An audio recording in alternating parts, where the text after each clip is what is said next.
We've got our bolognese over here. And now I'm cooking a bechamel, which is going to be mac and cheese. I'll just melt this butter down, and then I will add the flour.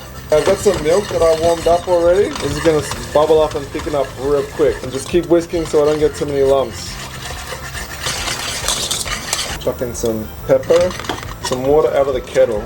But if you preheat the liquid before you put it into the your butter and flour, it thickens up real fast. Stock powder, give it some yummy flavor. Okay, I'll chuck some cheese in. Make it really cheesy. And that should just melt right in there to the sauce. Macaroni. Just chuck it in and then pour all the white sauce over the top.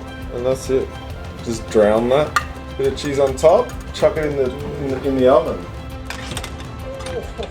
She's looking delicious.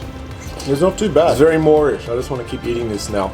And I'll probably eat that with the bolognese. Okay, and that's it, folks. Take care, God bless. I gotta clean up the kitchen now. Hooroo kangaroo, thanks for dropping in.